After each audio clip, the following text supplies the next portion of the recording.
give me one shot here on a blue chip stock. Believe me, Kevin, the only problem you're gonna have is that you didn't buy more. Nobody knows if the stock is gonna go up, down, sideways, or in circles.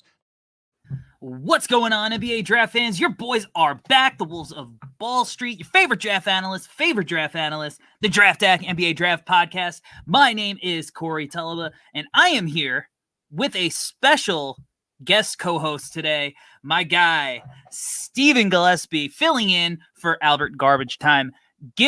Steven, what's going on, man? Dude, what's good, Corey? It's been a hot minute since we've been able to do like any live work together. We've been talking a lot behind the scenes, prepping for season 2 of the No Ceilings Collective. You're working your show, Working Draft Deeper. Just released an episode not too long ago with Maxwell and Nathan, and the Big Three is kicking off really strong. And dude, you got me on here to talk about one of the prospects I'm most excited to talk about. I mean, just all the good stuff that I have been missing is coming together, and I'm just excited to be here, dude. Yeah, man, I'm excited to have you on. It's been a minute. You went on your journey for a few months towards the end of last cycle, but I'm really excited for the, your return to the Draft Deeper podcast, for the addition of Maxwell. I think you, Nathan, and Maxwell are going to really bring some interesting points and counterpoints and just a really fun dynamic to the Draft Deeper podcast. But we're not here to talk about the Draft Deeper podcast. What we are here to talk about is one Nick Smith, somebody who I believe you're probably going to be very excited to watch this year, as you are, and a fan of the Arkansas college basketball team. So, a little background on Nick Smith. Headed to Arkansas, 18 years old, will be 19 on draft night, but very young 19 on draft night. He is listed at 6'5", you might see 6'3", you might see 6'4", 185, average 26.5 points per game, 8 rebounds, 7.3 assists as a high school senior. Preseason stock prices for Nick Smith: ESPN has him at 3, SB Nation has him at 7, Bleacher Report has him at 7, The Athletic has him at 4, Tankathon has him at 3. That is an average price of 4.8. So, Steven, I ask you, is Nick Smith stock price too high, too low, or is it priced just right at 4.8? So I'll answer like this. I think for preseason, it's just fine. I'm rounding that up to 5. Yep. Me personally, on my preseason board, I have him at 6. I think that he and a guy like Keontae George might be pretty interchangeable. So I'm not mad at it, dude. I think that right now, coming into the year, it's a pretty fair ranking. I agree with you. I also have him at 6 right now on my personal board. There's a lot to like, a lot that, I want to see him improve upon, but just as a baseline skill, there's always a place in the league for a guy like him. And why not just get right into what makes him the type of prospect where we feel comfortable having him on that borderline of being top 5 entering the preseason. We're going to start with his offense. And since you are the guest co-host, I'm going to let you choose where we begin on the offensive side of the ball. So what skill do you want to break down first for Nick Smith? So I'm a big proponent of working our way up to, the things that we like best. I'm going to look at this like dinner time. I was raised, eat the food that you don't like the most first. That way you finish on a high note. You have a better taste in your mouth when you walk away from the dinner table. So we're going to do that. Let's talk about his finishing on the inside, Corey, because I think that when I'm looking at breaking down him and a guy like Keontae George, I think that they're built kind of similarly. Like Keontae looks just much stronger, and I think he's a little stockier. He's more stockier. He's a little bit more squared up on the upper body, and I think that bodes very well for him. Nick Smith, not so much, but that's not to say that he can't get there. And I think that shows itself in higher levels of competition, that his ability or even just his tendency to even want to get to the basket, I think, isn't as high as what I would like to see right now. I think that he does kind of understand that about himself right now, and he kind of counteracts that with a nice floater game. I think that he's got good touch when he's attacking the basket. to go along with finishing on the inside, you have to get there. And I think that his handle looks pretty decent. I don't know if it's going to be the best in the class, but I definitely wouldn't rule it out by the time that the season is done, us looking at Nick Smith and saying he's got a really nice handle package. So I'm looking at that interior finishing. That's something that I'm keying in on right now as an area of improvement, or not even necessarily improvement, because there's not a lot of it available to us. So I just want to see if it's real, how prevalent it's going to be. And I think that when we consider that he's going to be playing for the Razorbacks, they're going to be playing at a breakneck pace. So I think that he's going to have ample opportunity to be able to show off his finishing ability if it's there. Yeah, you know what? It's funny. I wouldn't necessarily say that it's a weakness of his finishing, but it's certainly not something that I think he relies on or even tries to get to, unless it's something where he drives the lane, he can make a crafty move, get somebody off balance, and he's almost finishing with no defense around at the hoop. I think bringing up Keontae is really smart, because Keontae is so good at finishing through contact, and he almost seeks it out. He does have those, change hands, mid-air, the hang time finishes too, but he's so good at just absorbing contact and finishing through it, and that probably lends itself to that strength that you touched on earlier.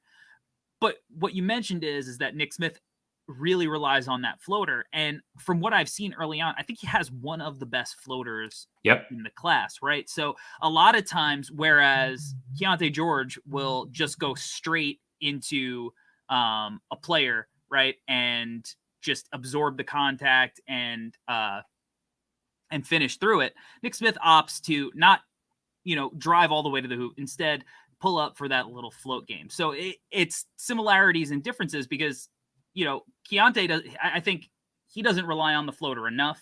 That little in between area, because I think that Keontae has a solid touch.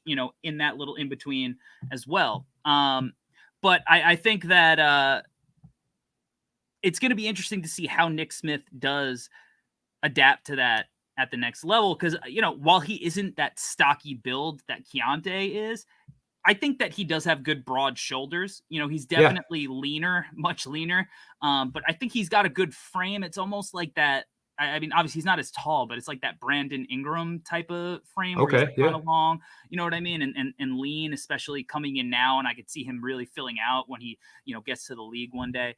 But yeah, I think that just his ability to get all the way to the hoop and finish through contact is definitely, the aspect of his game that I really want to see most improve. Yeah, and I agree with a lot of what you just pointed out. And something else to consider with his finishing abilities, we're talking about his strength and we're talking about his frame.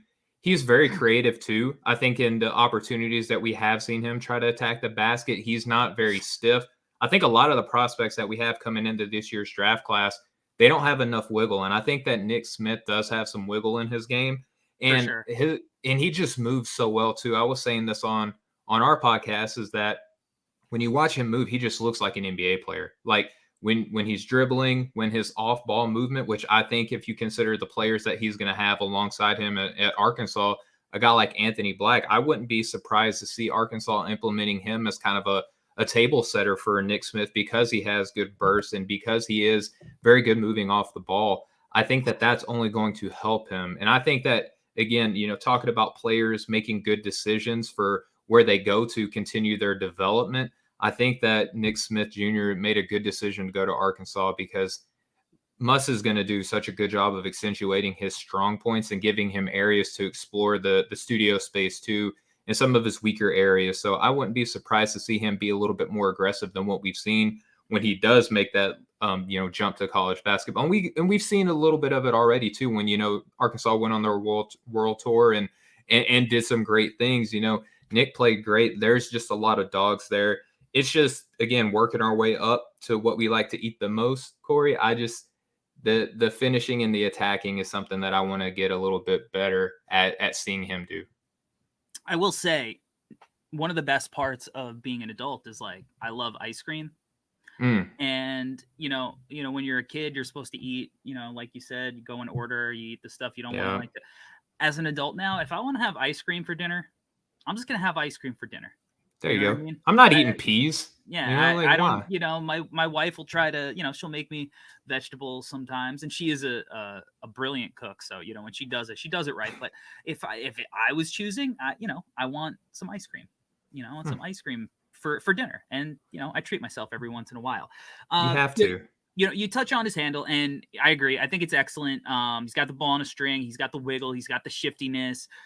I really like the pace that he plays at too. I think that's Yeah. something that really stood out in high school, in that international tour, and with Team Brad Beal Elite in the EYBL.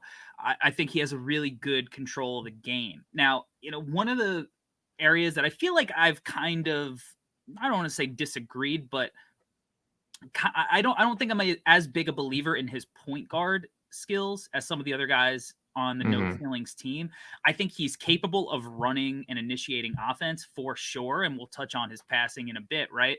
But I do think, and you touched on, playing alongside Anthony Black, I think that's going to be really positive for him, because I think at the next level, he is not a guy that I want to be my primary initiator. He's a guy that I want to be able to do it and at times and lead the offense, but I don't want him to be that primary guy, that table setter, because I agree he does have some nice off ball stuff, and I think that playing with a guy like Anthony Black, who I think may be the best passer in the class, at least in the preseason going in, and he's a big guard. I think they complement each other really well. So I do think that's important, because when we're talking about his self-creation, his handle, while it's great, I don't think he has like elite or even necessarily like very good like first step burst, certainly not in the way like the Thompson twins do, even like a guy like Jarris Walker or Cam Whitmore, who are like a little bit much more athletic,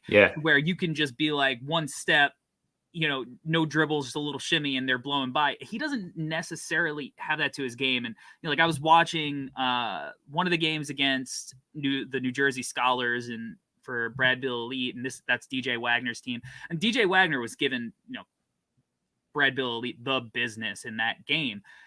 And as much as I love the pace in which Nick Smith plays, I thought that when he was the lead decision maker and he was really getting pressured, had guys all up in his shit, like in his grill, really making him work, he really got sped up in a way that I hadn't seen a lot of otherwise.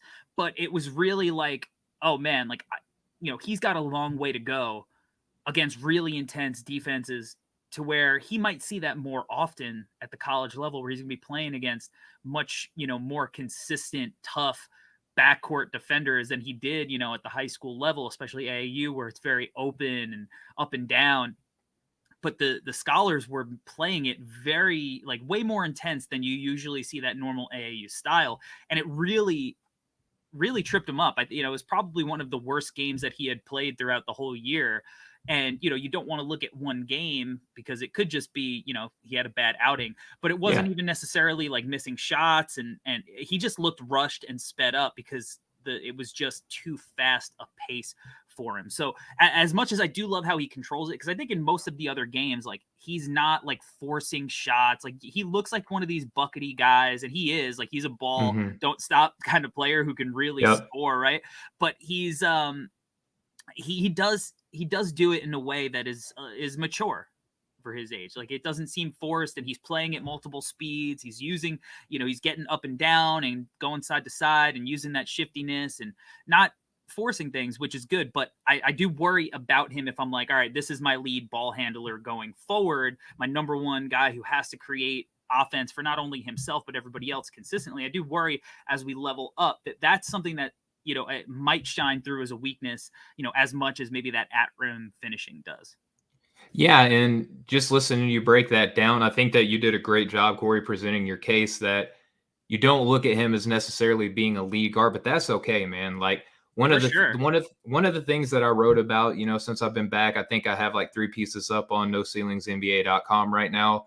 One of them was what are some of the most successful player types that go transition from, the amateur level basketball to the NBA. And sometimes, man, just being an off guard is one of the most desirable things in the NBA because there's only so many players in the NBA right now, Corey, or on a team that you're going to trust to initiate an offense. And sometimes you need a guy who on that second side, that weak side when the defense is recovering, who might not have the most elite first step, but I think off ball he moves very well. Dribbling, he's not as fast, which is fine because he has that mature game, what I like to call, Corey, that old man game where everything is just kind of happening around him and he can just make smart decisions. Couple that with, decent enough burst to get maybe past a recovering defender. He's got the float game. I trust him to make a smart kick out.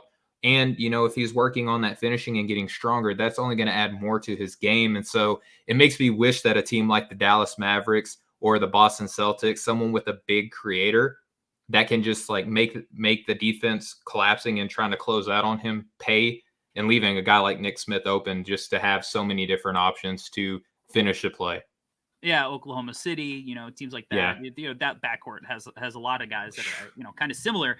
But yeah, I love him in that off-ball role. It's why I'm so happy that Arkansas built their team this year the way they did, because I think he's really going to get that. And he's going to show people that, like, he doesn't need the ball necessarily all the time in order to still be effective. Because I agree, he does have that off-ball aspect to his game. And, I think that really opens up a lot of the shooting, which, you talk about starting slow, with the stuff we don't want to like to eat and get to it. I mean, the shooting, I think he is coming in. He's one of the best shooters, in the lottery. And I think when we're talking about him in, an off-ball role, almost any time he was in a spot-up situation, I felt like it was going in. I think the kid has got a strap. When he can just catch and shoot, he's got a strap. I think he could shoot it off movement. He didn't do a ton of that at like the high school AAU level. Maybe sometimes like in the mid-range he would come off, some movement, not so much from behind the line, but I do think he could add that to his game.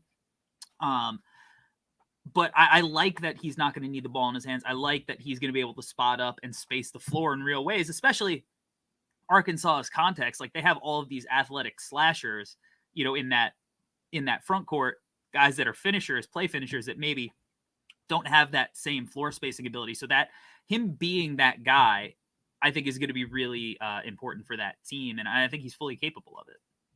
Yeah, no doubt about it. And, just listening to you talk about his spot up ability, it's good that he has that right now while he's continuing to work on that ball handling and development to run an offense and to lead a team, because you don't have to worry about your step back if you're wide open for a 3-point shot, right? Like, that's your easy shot. And then from there, again, closing out, one of the biggest things when we talk about like potentially a 3-and-D prospect, and I'm sure we'll get to his defense here soon, is that you have to be able to be trusted to make a smart decision when the defense is closing out on you. Because if you're a great shooter, defenders are going to sell out and give you everything that they got to make sure that you don't have a clean look at that shot.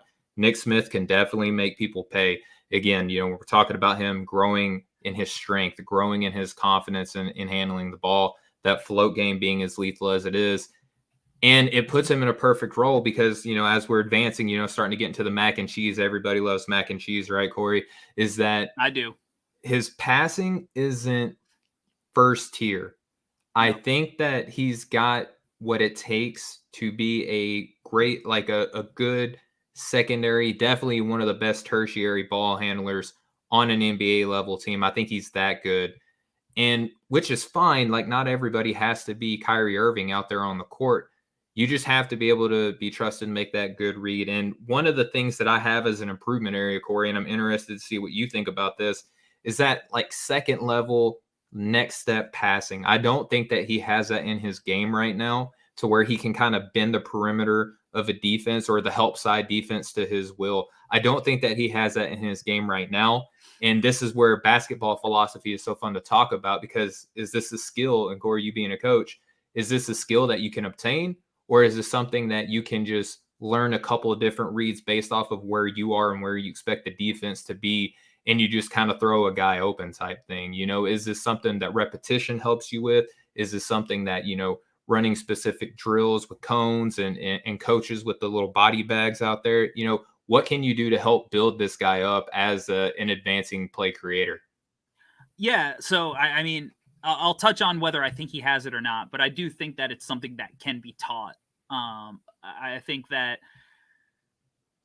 so much of basketball is like chunking and pattern recognition that Mhm. if you're really willing to work and put in the time and watch film, and you'll start seeing where these openings are, right?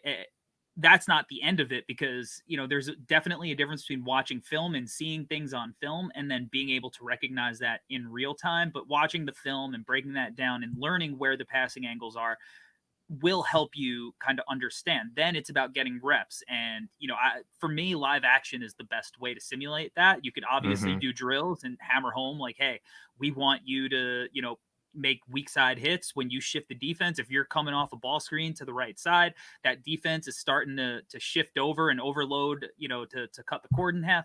You're going to have probably the most important guy, your low man under the hoop. You're going to have one guy splitting the difference on the weak side. And you have to read where these guys are and figure out which guy to whip that ball to, because it's so hard at the higher levels you go to. It's so hard to play on one side. You got to be able to make the defense shift and force scrambles, right? But I do think that is learnable. I think you see it with a guy like Devin Booker, guys like Zach LaVine, like these shooting guards who maybe didn't come into the league as natural passers, but with reps, they maybe still aren't natural passers, guys that you want to run your offense as a number one option. There's certainly no Luka or, LeBron, who just has this innate ability to see these things from Yeah. the jump, right? Like, I do think there is something innate about it for the truly great guys. Chris Paul, like, they just know how to leverage their ability and where guys are good. They just see it, right? That's Mhm. natural. They've been doing it forever. And it probably, it comes from reps growing up, from being really little, but it's almost innate. Mhm. With Nick Smith, I did highlight a couple of specific moments because I agree with you. I think he's like 85% of the passer I'd like him to be. Right. I don't think, and that's another reason, like, I don't think that he's a point guard outside of just like he can get sped up when you're really applying pressure. I don't think he's like a top tier passer. And I think if you're going to be the primary initiator on your team, you have to not only, be able to make plays for yourself, but make those plays that we are talking about for your teammates. And I think that bar is super high. Now, Mhm. when we're talking about like, can he make those hits? Like, there's one play that stuck out in my mind. He knew to make the weak side read, right?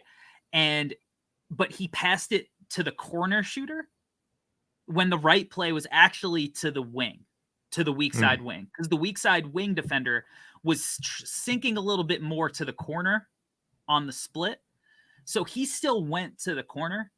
And so it forced, like, the closeout wasn't as far and it didn't force as much of a scramble, especially Yeah. because this is like AAU ball. So it's not like, oh, the guy's cheating a little bit to the corner. So that means I just Yep. have to make a one more to the wing and the X out is going to get there. Like, he just kind of held on to the ball. So it at the next level, maybe it's a one more, maybe it's still an open shot, but it wasn't exactly the read you want because the closeout wasn't as far and it didn't force that scramble situation. So like he saw, oh, I'm going to make this weak side read because the defense is overloaded, but he didn't make, the recognition of which guy he was actually supposed to pass the ball to. It didn't result in the turnover. It didn't result in anything necessarily negative. It just didn't result in the same kind of shot attempt that if a guy like Luka who had made it, it would have.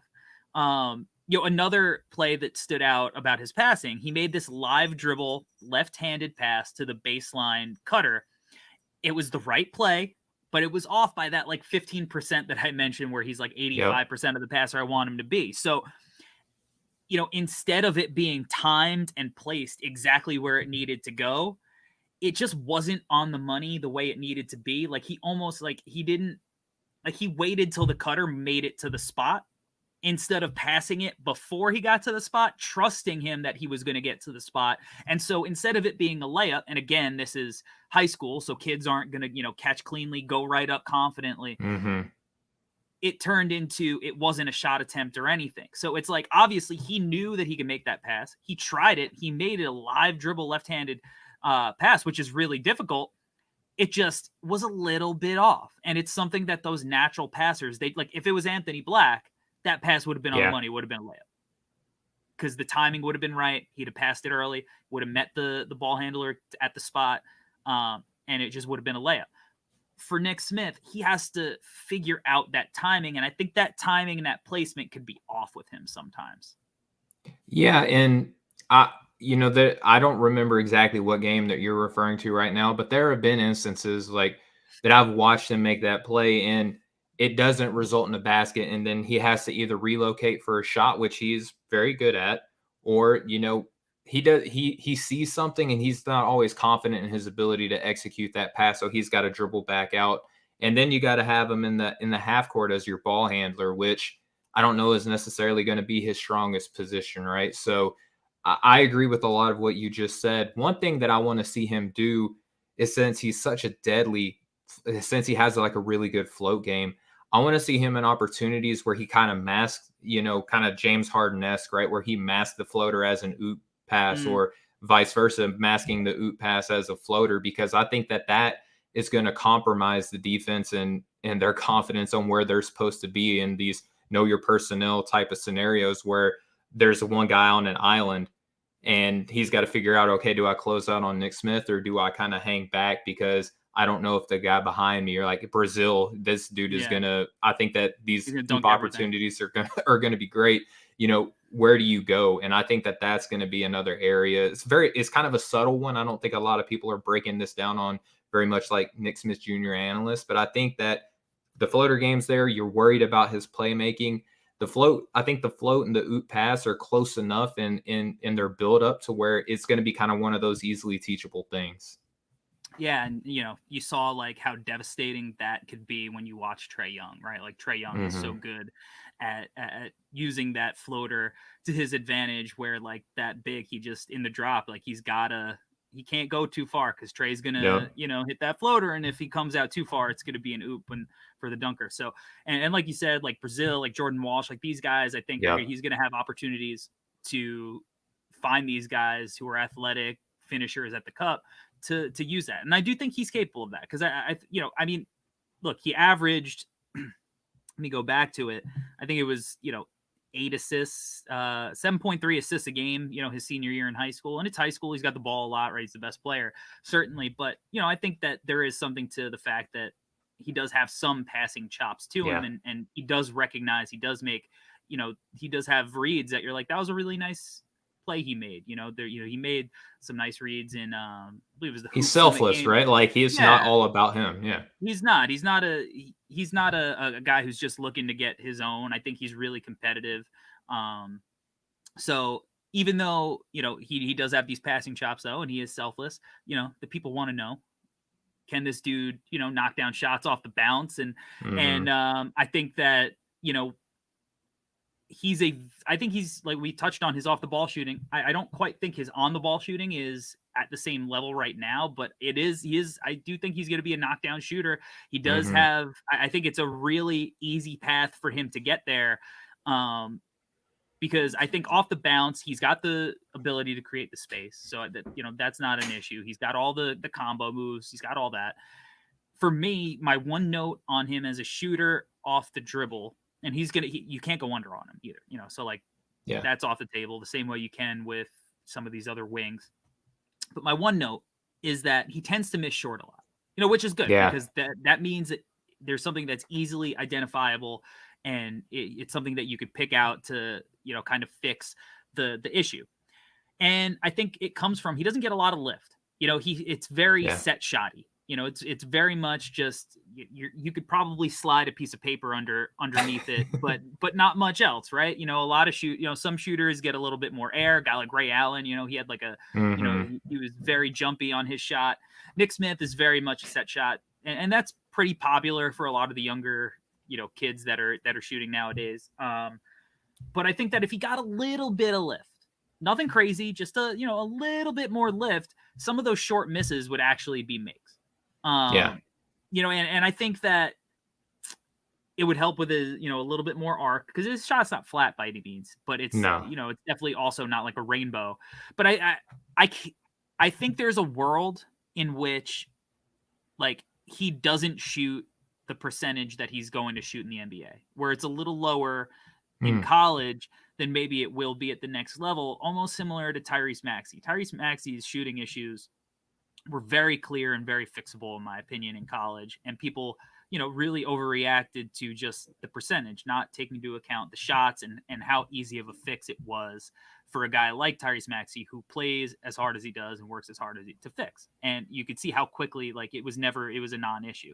So a guy who went into college with a shooting reputation struggled for 1 year in low sample, even though it, functionally looked pretty good, and just fixed it right away. I could see that scenario playing out with him too, where he just has these small tweaks, but maybe doesn't necessarily, have the kind of percentages we envisioned him coming into the year. But they're easy tweaks, so I'm still high on the jumper off the bounce, and I think that he's going to be fine there.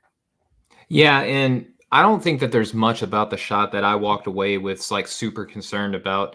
Even listening to you talk about it, him missing short wasn't anything that I think that even some analysts won't necessarily pick up on. But Corey, you being like such a student of the game and a coach, especially, I feel like that's going to be something that you have an eye for. Like, that's not something that I looked at. I don't claim to be a shot doctor. I'm not an MD on shot mechanics or anything like that. But it's not something that I walked away with, just being completely open, honest, and transparent about it. But that's something I'm going to go back when I'm watching again and take note of. But talking about a shot, I do trust him more stationary than I do like coming off of the bounce for it, unless it's inside the arch. Like, he showed several times where I think that his stop and pull up game, I think, is going to be pretty translatable at the next level, especially with the lanes that I'm anticipating being open. The people that he's going to have running alongside of him, I think that's going to give him multiple opportunities to kind of have the defense on their heels a little bit and catch them sleeping and be able to come up, coupling with the floater and a nice pull up mid-range elbow shot. I think that's just more tools in the box for him. And then I think too that again, this is all based off of Anthony Black kind of being like a table setter for him. I think that he's going to get a lot of open looks and a lot of time to get his shot off. Not necessarily that his load time is very long at all, but I just think, having that confidence, knowing that I'm going to have nice, clean looks, is going to help him. And I think that there is a lot of psychological aspects to hitting a jump shot, right? Like, just being confident once you feel the ball like enter your hands on a nice, clean catch, and you can just sometimes it's going in before your hands are even going up. And I think that that's something that Nick Smith has, is the confidence in his jump shot. And again, if you think that it's something clean that he can fix easily, the shot's really nothing that I'm concerned about at all. I think that this is going to be his calling card, is going to be a really good off-ball guard in the NBA, with the threat of his shooting being like his calling card. Yeah, he's got, and even though a lot of his misses are short, he does have some range to his jumper. Oh, and yeah. I agree with you 100% that when he's coming off a screen and he's at that elbow, that is money. He's money from the mid-range, because a lot of those issues, they kind of disappear when he walks in at a closer range, versus where you're further back, you're going to tend to need a little bit more legs in your shot, right? And I think especially like, you get tired as the game wears on and you have less legs, you're going to miss short when you're not getting, a lot of lift or a lot of power from those legs. So, but from the mid-range, no worries at all. Like no notes, because he's got good balance, good footwork. And he's got nice shooting base too. Great base, good follow through. It's clean. He waves goodbye to the ball. Like, he's a really, really good shooter. So I mean, I think that he's going to be one of the most fun offensive talents to track this year, and he's got the kind of team playing in the kind of offense that I think is going to be really potent. So it's going to be interesting to kind of watch and see how that develops. So I think unless you have any other points offensively that you'd like to touch on, I think that we can we'll take a quick break, and then we'll get into his defense. All right, so.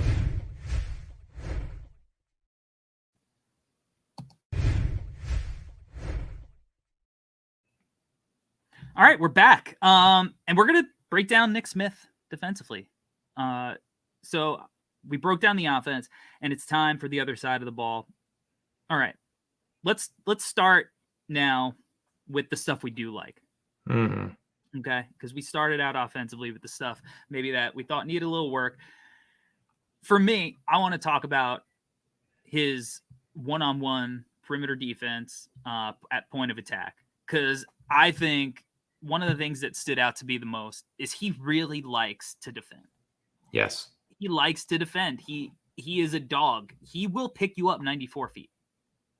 And that's something that I saw over and over again, not just in his high school games, in his AAU play, like in the tournaments. Like, this dude he'll guard full court and put pressure on you and make you make decisions. And he could stay, he'll get in you, at most he's like an arm's length away, and he uses his length, but he's trying to make you make decisions, and he's trying to make you uncomfortable. And that's what I like out of defenders. Now, I don't think he's going to be Davion Mitchell or Drew Holiday or something like that on the ball, but I do think the effort that he gives is contagious. And when you're, the best player on your team, one of the best players on your team, and you're a guard and you're guarding a lot at the point of attack, I think that's really important that person is giving that kind of effort, and he does. And I think it'll permeate throughout the rest of his team. So I can't wait to see him bring that energy to, the Arkansas team this year, because it was really impressive. Not all high school kids do that. A lot of high school kids will take plays off and kind of just, not consistently D up, but not him. When he was on the ball, he was locked in. Yeah, and I think that this is where a lot of people can get real philosophical in their breakdown, especially this early, talking about the only film we have is like high school with some, world competition experience too, is that how much can you really buy in on a player's defense, especially if they're the best player or one of the best players on their team, because you get into the philosophy of, well, he's got the athletic tools or the physical profile for his position that it should just be able to translate. It's all about buy-in. Or, how important is guard defense anyway? Like, it depends on your defensive scheme. Sometimes having a really good point. Ask Rudy Gobert, right? Ask the Utah Jazz how important guard defense is. Yeah, just send him right on back. He's fine. I'm out here for an outlet pass if you need me. But the thing that you touched on, I want to bring this back to his ability to play point guard, because sometimes just being the point guard is all about being the leader of the team, right? Like, your intangibles, right? Like, it's not just the feel when the defense is around you and you can just kind of bend it to your will. It's getting guys to buy in. It's having the team just, if they see you doing it as the leader of the team, as a guard, and you're defending your tail off and you have the desire to want to get better on that end, what excuse does anybody else have, Corey, for not buying in, right? Like, it's inexcusable. Like, if you got guys like Anthony Black, Jordan Walsh, Brazil, anyone else on Arkansas, right? They have no excuse. Ricky Council, they have no excuse not to buy in on the defensive side of the ball if Nick Smith is selling out. And I'm glad that you touched that you want to work your way from the good onto to maybe the concerning. His individual defense I like, because I just think that he has the tenacity to his game to be a really good individual defender. Isolation style SEC defense, maybe that kind of works to his advantage a little bit. It's going to be team dependent, right? Like, if he's going up against Calipari, maybe not so much, but maybe against some of the Alabamas of the world or Auburns, he might be in isolation situations to where he's just going to crowd whoever the guy is that he's lined up against, and he's just going to make their life hell for the entire game. Yeah, and you talk about, like, how much can you take from high school film? I think if you see a guy giving effort, I think that's important, because defense at its core, on ball specifically, but at its core, is really about the effort that you give, right? And how hard you're working and all of these intangibles, and he has that. So that I thought was really impressive. Now, trying to project how switchable he might be, in an NBA context, that, I've seen him listed at 6'5". There are days I'm like, he looks 6'3", but that, when in the Scholars game, when he was lined up with DJ Wagner, he looked way bigger than him. So, I don't know how tall he is. I don't know. If he's 6'5" with really long arms, maybe maybe he could be like a 3-position defender. But ideally, I think you want him kind of covering those backcourt positions. And I think, if he was playing next to a guy like Anthony Black, that's the kind of guy who can potentially guard up in more positions. I think that's the kind of context that you want, just this big team next to a big initiator. So, when there are switches, there's size all over the floor. Yeah, and you're talking about switchability. I'll go back to how I compared him to Keontae George. Keontae George, like you look at his measurements and you're like, he plays way bigger than that. Like he plays huge. He's like a bullfrog out there, right? Like he's swollen up. Like you can't really tell how big this guy is. Whereas Nick Smith, if he's 6'5", I'll be shocked, man, because it's how quick he kind of is on his feet a little bit. I think that kind of looks like, or helps him to look like he plays a little smaller. But when we're talking about him switching off of that point of attack defense and getting him on some of these wings or forwards or whatever, he plays a little small. You know what I mean? Like he doesn't kind of try to scale up to the level of defender that he's going up against. I think that he plays a little small. And I'm concerned about that too when you're talking about switching. But again, this goes back to when you're evaluating him at the collegiate level, you want him to be that really good point of attack defender. But if we're going up to the NBA level, we're talking about an off-ball shooting guard. It's really not asked that much of you just to be like a defensive stalwart. And I hate using that as like a back pocket excuse, but it's true, right? Like it's forgivable for you to not be a switching guard in the NBA if you're like that 6'3", 6'2", unless you're Marcus Smart, right? Like unless that's the only job really have. But you see how much like the deeper you get in the playoffs, and I think evaluating these guys in the context of like one day can they get there, I do think that's important, right? Because Marcus Smart, you never really had to worry. No, he's guarding Pascal Siakam, right? Like you don't have to worry about that issue.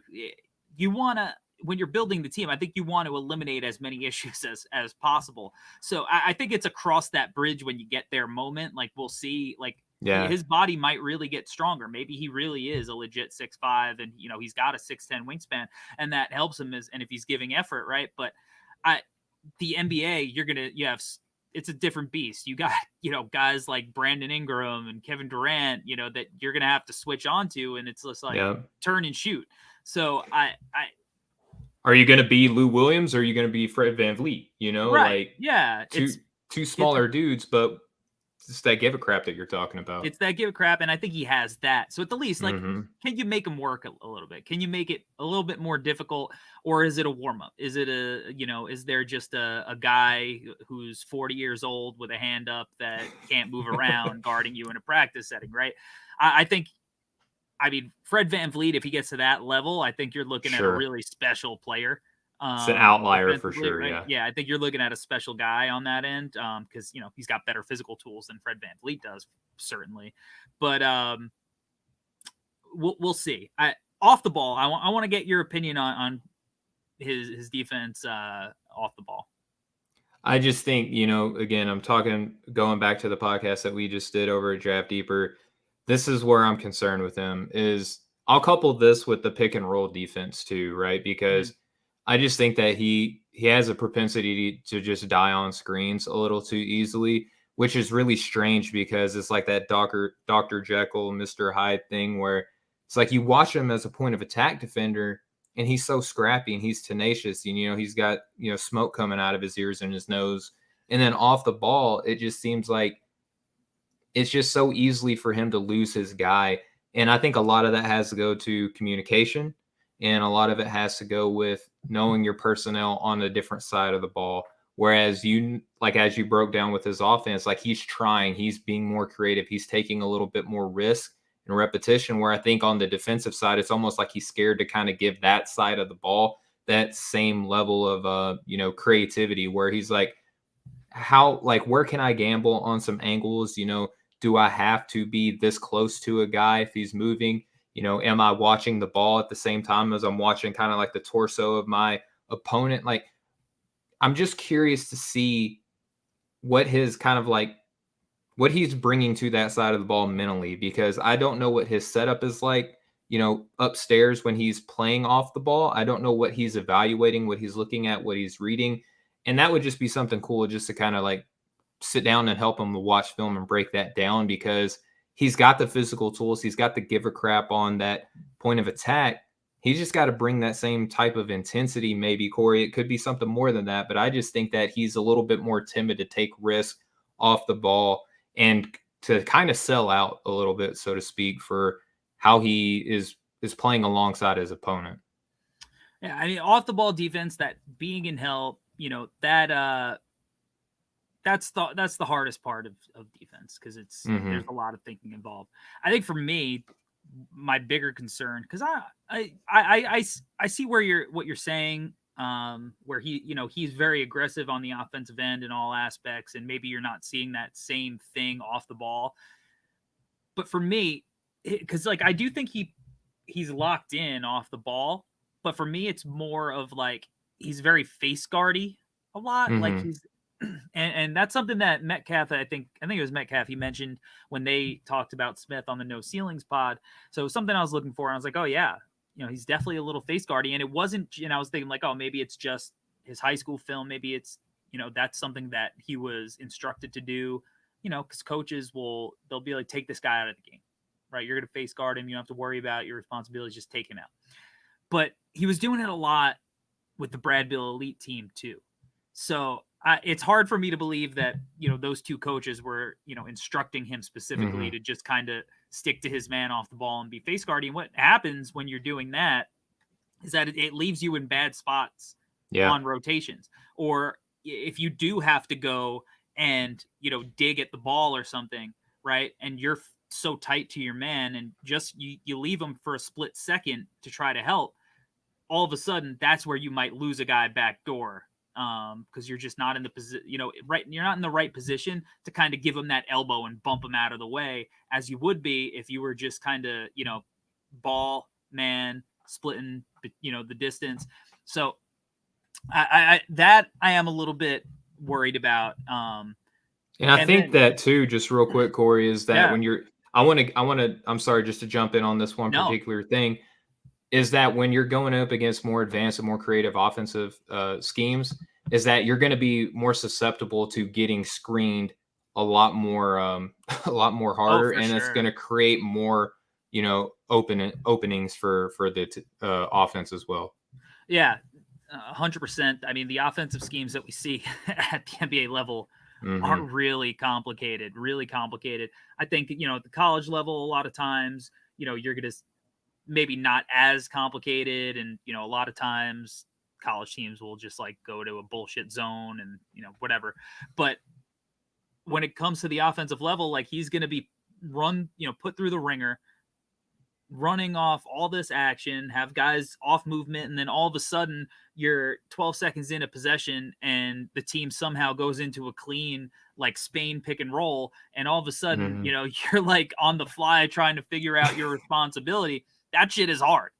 Yeah. That shit is really, really hard for, veterans, let alone young players. And, I think that all of these guys are going to have a learning curve when it comes to stuff like that. But definitely, I think one of the things I'm looking for with Nick Smith next year is he going to be able to find himself as a team defender? Is that something that they're going to focus on with him to help him position himself in the ways where, he can run, the team defense and not break out of it, because team defense is about everybody being on a string, right? It's not about, one guy breaks out of it, it could cause a scramble, and I don't think he like gambles too often or anything, which is something that is good for him. But yeah, just that positioning to me, because he was very off, face guardy, and it was just like, I want to see him be able to make these reads in the right positions, and that would help him actually, steal off ball a lot of times. So that's what I'm going to be looking for. It's nothing egregious. It's nothing to worry about too much.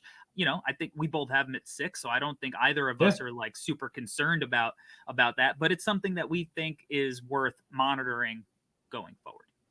Yeah. And I mean, that could take him from 6 to 3, or like where some of these other places have him, where we have it as a monitor or an improvement area, but I don't think that he's, barbecue chicken, as Shaquille O'Neal likes to say. on that side of the ball. And again, those intangible aspects, how much is he going to be talking? If he's in a zone, is he communicating to the corner? Is he communicating to the middle? Is he saying, hey, like, I'm selling out to stop this ball right here, and trusting, the guys to his left and right behind him? I think that the defense is so interesting with him, because I feel like we already have an idea of what his role is going to be on the offensive side. It's how good can he be defensively for Arkansas? Yeah, and it'll be interesting too, because while he gives that effort, it's not like Arkansas is going to ask him to be that lockdown defender, right? Like, Right. that's probably going to be Jordan Walsh's responsibility. Mm-hmm. Somebody like that. He's not going to have to concern himself with protecting the rim and cleaning that up, right? That's going to be Brazil's job. So, there are aspects where it's just like out of your control, like how important is the guard defense, and that's why we say that. But at its core, I think the things that are important, he's either really good at, like being on the ball, or we're going to see where just how good he could be, which is making those kind of reads off the ball that help out that backline defense, so that they don't have to sell out and give up easy shots at the rim. So I'm excited to see how he develops on that end. All right, if you're buying stock in Nick Smith, who may you have bought stock in previously? So this is interesting, because I know I'm filling in for Albert. I'm trying to come up with some of these old school guys, but I think that Nick just is like this new brand of guard that they have a very specific type of role. And I'm just thinking like high end, like we're talking about, we're no ceilings, right? But if we're talking about like, if every single thing breaks right, a lot of his movements, a lot of his angles and reads, and especially his scoring, I think that he has a little bit of Darius Garland in his game. Oh, interesting. I see some shades of a guy like Anthony Simons. Those are two guys that I just look at right now who are kind of score first guards and have kind of grown into being able to be trusted as like that second side playmaker. Darius Garland obviously like broke it, like he hit a brand new level in the NBA last year. And I think that if Nick Smith could beat Darius Garland, like that's a home run hit for anybody. But just his movements, his body language, the way that he can attack the defense, and the shooting prospects that both that Garland was coming into Vanderbilt, even though that his season was cut short from him. Yeah. I see a lot of that too for Nick Smith. And I think kind of like on the lower side, keeping it true to Albert here, a little bit of Emmanuel Quickly in his game as a shooting prospect, some of the same defensive concerns, but I think that he plays a little bit bigger than those guys that I mentioned, which also helps his draft stock as well, because if he can give you kind of shades of those prospects at his size, if he does measure out to be that 6'5" that we were kind of flirting with, I think that, 6 might be a little low at the end of the year. The Knicks fans who follow along with the show are a little heated right now that you mentioned Quickly on the lower end for Nick. That's Smith. A good thing. They're high on our guy Emmanuel Quickly. So shout out to our Knicks fans that tune in, and shout out happy birthday to my guy CP, the franchise from Knicks Fan TV. There you go. Landed the RJ Barrett interview on his birthday. So Go check that out, everybody watching. I like those names. I like those names a lot. Darius Garland's one of my favorite prospects of all time. Like probably top 3, just as guys who I loved from the jump and was just all in on. So I like that name. I think Darius Garland much more natural feel as a passer, but so much shades of his game that I see with the wiggle and the shot creation.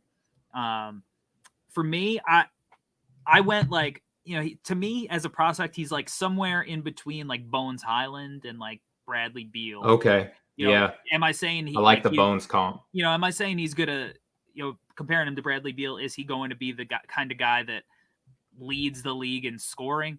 I doubt it. That that would be the highest of high end outcomes for him. And I think that he would have to improve a little bit athletically, which I think he will, in an NBA strength and conditioning program, that burst will improve. But somewhere in between, because I think there are shades of both of those guys. Some shades of like SGA, I like how Yeah. they control the game, play with pace. They don't rely on cadence. athleticism a lot. They can they both have kind of like a set shot. It's different. It definitely looks different. Nick Smith's is way cleaner.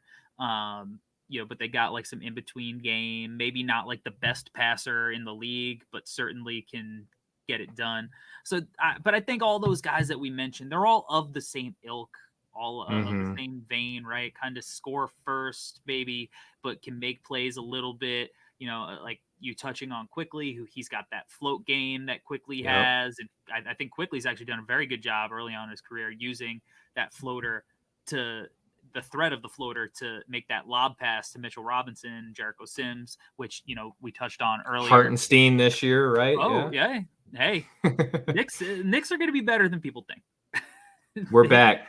They got guys that could play NBA basketball, and a coach in Tom Thibodeau who is better than a lot of Knicks fans want to admit to themselves after last year.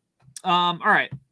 Look, you got big shoes to fill here, Steven. You've done you've been a fantastic job. But it's time for you to fill in for Albert for America and the world's favorite segment. It's time for you to sell me this pen on Nick Smith Jr. I mean, we got, what are some of the big pen companies out there, right? Like Bic, the gel pens that are out there. That's what Nick Smith reminds me of, man. Is like a nice gel pen. It's just like so easy to put on the paper. One with the nice kind of spongy grip at the end, where it's just like you pick it up and you're like, man, I'm about to write the crap out of this paper. You know what I mean? It's just like, it's pretty. It's fun to make little loops on there. It glides, and it's not the type either to where if you bump it with your pinky or your ring finger that you're going to leave smudges on the side, right? So it's like you're not making a mess, and just at the end of the day, you just feel good using that pen. And I think that's Nick Smith, because you're going to love watching him shoot. You're going to love watching him move off the ball. You're going to be surprised whenever you see him be so tenacious on that point of attack level defense. And it's just going to be it's going to be fun to write whatever it is that you're writing with Nick Smith as a pen, because it feels good in your hands, and it feels good putting it on the paper. And it's just going to encourage you to want to write more and more and more. You're going to need to buy more ink for Nick Smith Jr. Well done. Hopefully Albert, is going to be listening and feel like you did him justice on this segment. I do. It's hard to be Albert, man. Like he's a unique cat. I love Albert. Like one of my favorite No Ceilings, Brett. Like I love all of our guys, right? But Albert is just like the sweetheart, and he's my guy, man. I love him. Can't wait to get that guy writing again. He writes some of the most interesting pieces for the site. He'll be back. He is just on a work trip. So, Steven, thank you for filling in and sitting in the co-host chair for me today.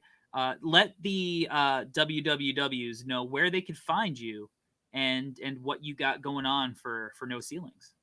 Yeah. So first off, just thank you for having me. This is it's great to be on Draft Deck. I listen to you guys like a fan. I know that I work with you guys, but that I was rocking with y'all like well before, when I was doing like an NBA podcast for 2 seasons before I started coming into the draft space. And I've just loved this show. So I'm coming here as a fan first and foremost, and then as a colleague secondly. So it's just awesome anytime that you guys want to have me on here.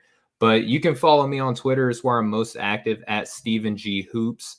You can read any of my written work that I have posted over at NoCeilingsNBA.com. I've had 3 pieces come up so far. One of them is just like, what have I seen work in the NBA? I kind of touched on it earlier, is like, what are the player types that succeed the most, right? Not saying that they're the most important, but if you're looking to build a team, like these are some of the player types that are going to help you succeed kind of quicker and earlier, instead of just betting on home runs. The other piece that I wrote was how we kind of need to temper our expectation with freshmen on these like way too early or never too early mock drafts that we post up, where we put like 27 of the 30 picks are freshmen. It doesn't always work out that way. Recent history shows that about 13 go in the first round on most years. And then I did one prospect deep dive Tyler Burton, just one of my favorite prospects. It looks like I'm not the only one at No Ceilings that is a big Tyler Burton guy. Hopefully he comes back off of his knee injury soon. He's supposed to have already been back and participating with team activities. And I just think, his frame, his size, his rebounding, obviously his shooting prospect is something that I'm going to be monitoring closely. But all that's available at NoCeilingsNBA.com. And then, again, Draft Deeper podcast. We just recorded our first episode. By the time you're listening to this, that first episode with me, Maxwell, and Nathan should be out. And we're on a journey of just different segments. We just talked about what we would consider to be 11 of the top incoming freshman class. And we're just going to be pumping that out weekly basis, just different segments on different classifications of basketball prospects for this draft cycle. But again, Corey, just thank you so much for having me on, man. Anytime I get to work with you and get to see you and talk to you, man, it's a great day. Always fun to have you on. Always fun to, have anybody in the No Ceilings clique come through. So you can find me at Corey Tulaba on Twitter, the NBA Draft Dude on YouTube. If you're watching this on the No Ceilings YouTube, make sure that you like and you are subscribed.